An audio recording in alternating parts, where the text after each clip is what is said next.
People are not born in a vacuum. Time, place, and circumstances provide the navigational map for life. Vernon Peeples was born in Florida during the Depression. To understand Vernon, you must know something of his heritage. Vernon's ancestors migrated to Florida more than 100 years before he was born. They had an active role in shaping the life of the territory of Florida. The first that came here would have been from Scotland, from Peebles, Scotland. Peeblesshire is a county. It's about 28 miles south of Edinburgh. On my mother's side of the family, it wasn't Scotch and English as it was from my father's family. It was Spanish. Narcisco and Mary Concepcion Rodriguez de Nota were my mother's great-great-grandparents. They were natives of La Orotava on Tenerife Island in the Canary Islands.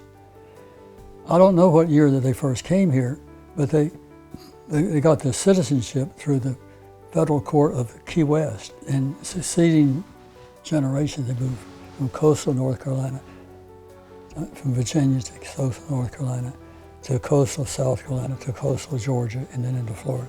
I never had an ancestor who lived north of the Mason-Dixon line. Our history, locally, nationally, and worldwide, is certainly important, and not only in telling who we are, but how we got to where we are.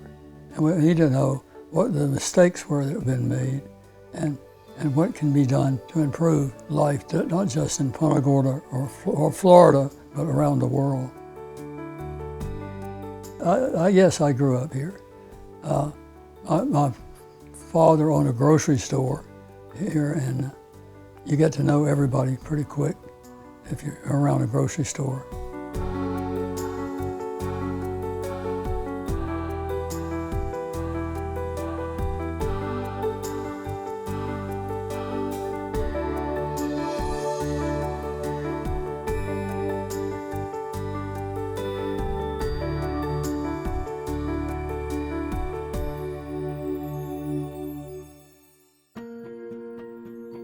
But I was always interested in people and in politics because, first of all, I had a father who had already been in the State House of Representatives, and he was very active, and a great-grandfather and a great-great-grandfather who were all in the Florida legislature. And the first legislative session that any of them served was 1840, which was before Florida became a state. I went to Tallahassee when I was 11 years old as a page, without adult supervision. There were 60-day sessions every other year, and I was fortunate enough to be elected a page in 1941. There were 8 pages. You had to run for the position and to be elected by the membership of the House. And you had to start running about a year in advance. There were 92 candidates for page when they selected 8, and I was 5th among the 8. Being a page doesn't sound like much. They carry a note from legislator A to legislator C, but you're taking messages to anybody who's in the whole Capitol, to the Supreme Court justices, to the governor, to the cabinet officers. And you got to know these people because they saw them regularly.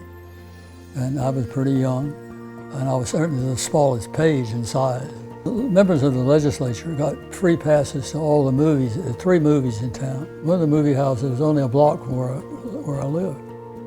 And then I also had the state library where I could spend free time during the day. What I'm telling you is that there was not any problem at all of me taking care of myself.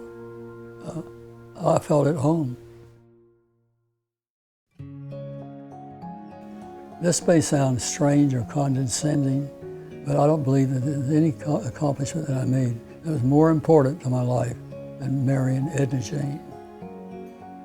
Now, there are other things that I did that were important, but nothing quite as important to my whole life as that. I met Edna Jane the day she was 15. I was already 15. I'm 8 months older than her. How long were we married? 63 years. But we went together for 6 years before we were married. Edna Jane was the most proud of. First of all, she delivered 3 healthy babies to the world. And the second is, and we educated all 3 of them.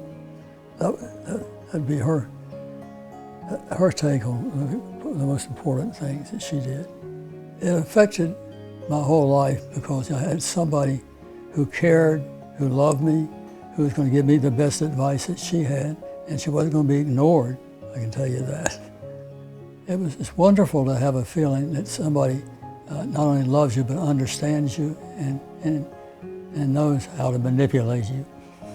And in her letters, I'm not quoting her verbatim, but what she was saying to me, that no matter what you do in life, I will be there to help you.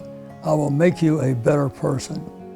That was the theme of all those 6 years of letter writing.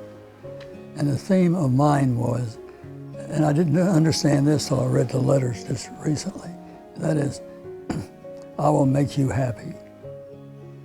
And I did that pretty well. Vernon was the 4th generation of his family to serve in the Florida legislature.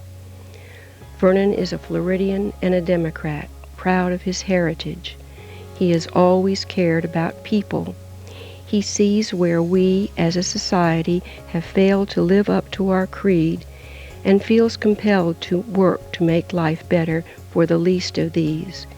His guiding principle has been that everyone is entitled to an opportunity to be everything they are capable of being. I was always a strong supporter of public education, making it as quality and opportunity as young people could have. The opportunity to create the Charlotte County campus of Edison was extremely important. I was chairman of the House Higher Education Committee at the time. I was in a position politically to make something happen. I had the opportunity, I took advantage of it, and we got a very beautiful campus here. We have a democratic, federated, presidential, congressional republic. Okay.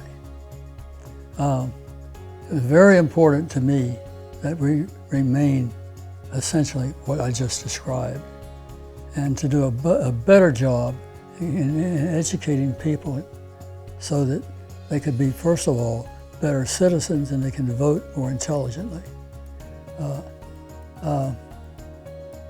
We have some problems now that if they continue unresolved, we may lose a democratic, federated, presidential, congressional republic.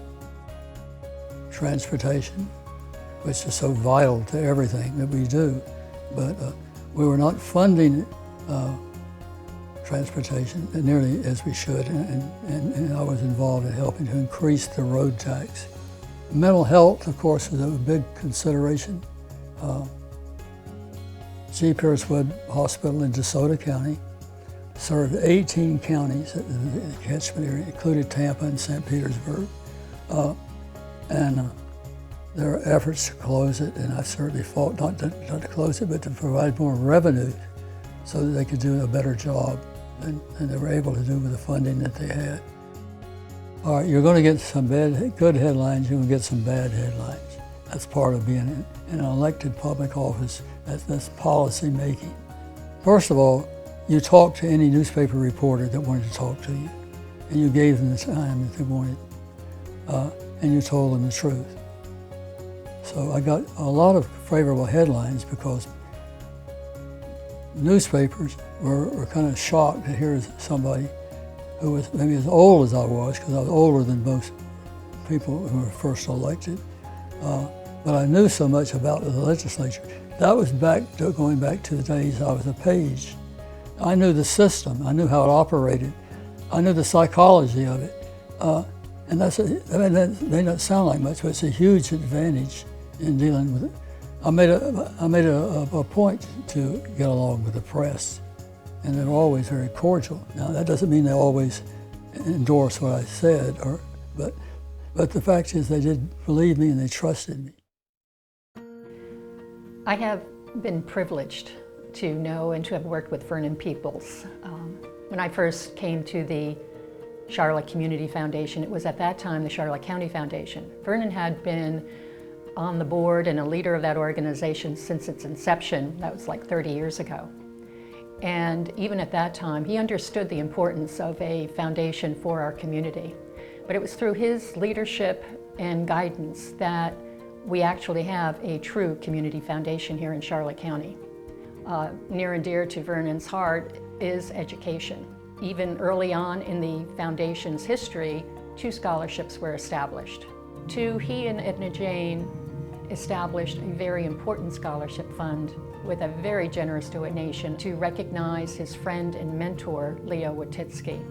And that scholarship fund has now been supporting students again in Charlotte County for the past 11 years.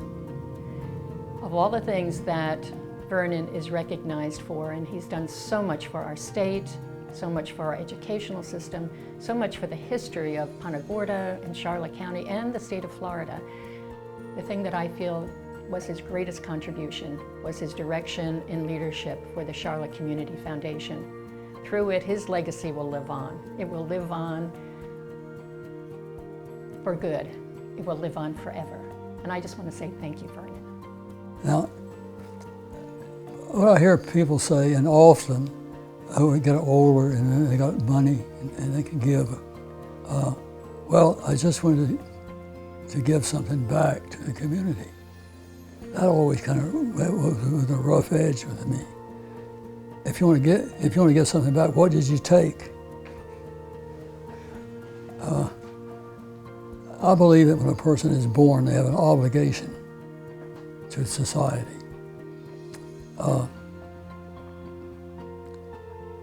And they need to repay that obligation every day of their life. But those that have been more successful have an obligation to those who have not been successful. And that's what people should think about. First of all, people who are dead, gone, aren't remembered very long. So whatever praise they got it just in time before they died. But well, I want to be remembered as a person who tried their very best to improve the quality of life and to provide a quality educational opportunity to everybody, because it's so critical to the survival of a representative democratic form of government. People have to be educated, and a democracy cannot survive without educated people. The things that are probably what made this country great, one is a quality public education system. The raw materials that we had in the land was so valuable. And the third would be our democratic form of government. The Charlotte Community Foundation's Lifetime Achievement Award is intended to recognize extraordinary people devoted to causes that matter and truly monumental accomplishments in our community. A lifetime of contributions to the people of Charlotte County. Vernon's achievements and unparalleled leadership in community service, public engagement, and philanthropy embody the significance of this award.